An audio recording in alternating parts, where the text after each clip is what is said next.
Alright, welcome back to the bathroom remodel.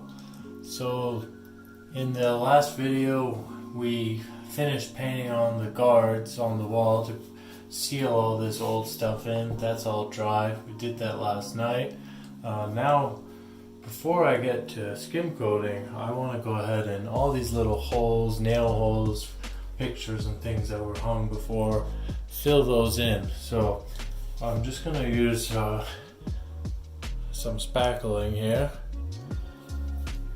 and there's a few different techniques that I use depending on the size of the hole. So these ones are like literally just tiny nail pops. There's actually nothing raised in, so I'm literally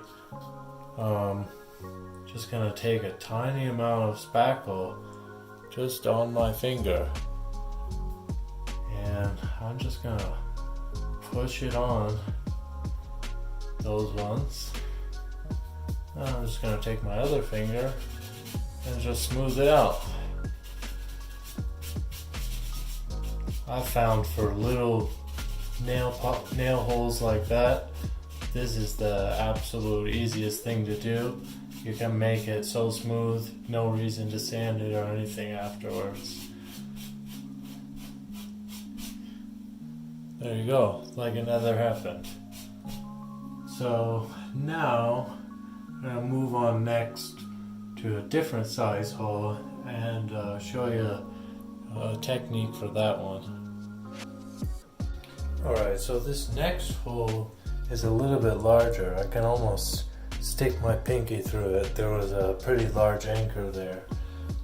So rather than just putting the spackle right in there, I'm going to use some of this fiber tape. So I'll just cut a little piece just slightly bigger than that hole.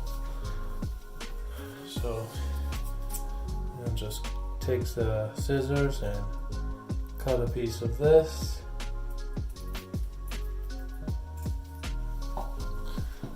Let's see, we need it slightly, just bigger than your hole. Oops.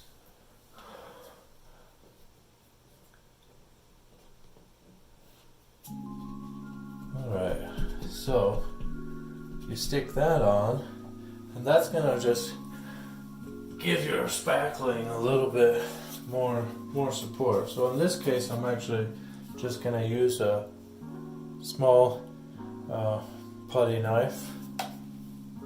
And I'm just gonna put a little bit on here and just push it in. You want to really push on there. You see, I took too much, but that's okay. So you just scrape off what you don't need, put it back.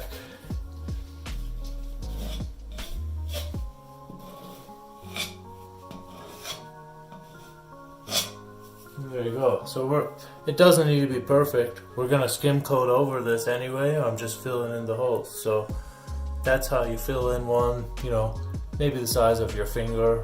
It was probably the size, my pinky finger pretty much fit in there. So just small piece of fiber tape, put the spackling over.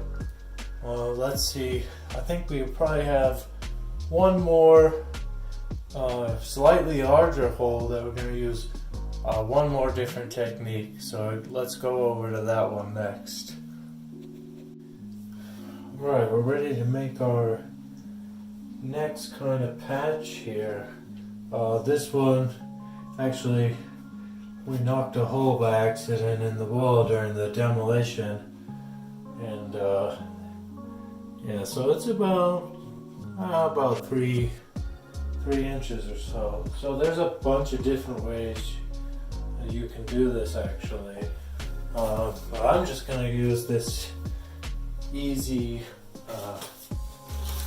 repair patch. So I got this set of wall repair patches, and that's just this sheet, and then it's got the fiber tape around it.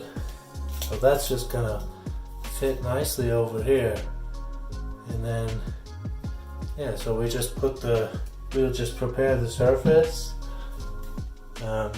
put the joint compound right over the fiber tape after I stick it on. So that I know it's already clean, and we've already cleaned this down and applied the guard, so we're ready to just stick this thing on.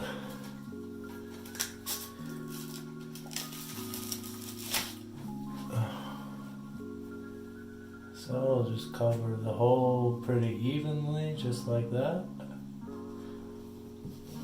And the nice thing about this fiber adhesive tape is you just, bam, stick it right on.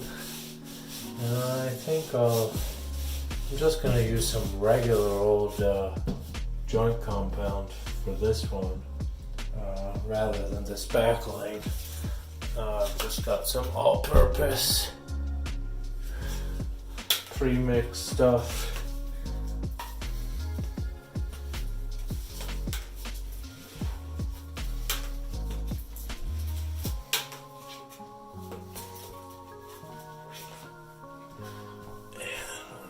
Slap that on here.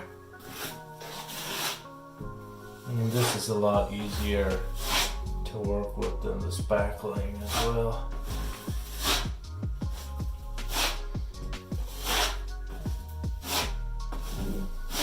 We may end up having to do 2 coats over this, but actually probably not, because we're just gonna use the skim coat later. So there you go. It'll blend better with the next coat and the skim coat, but that's an easy, fast way to fill the big patch there. So I think we're all done with the patches now. I'm gonna wait for this to dry, and we probably have one other project we're gonna do before we move on to skim coating the whole wall. So stay tuned for that. Thanks for watching. Please like and subscribe if you liked it. Thanks. Bye.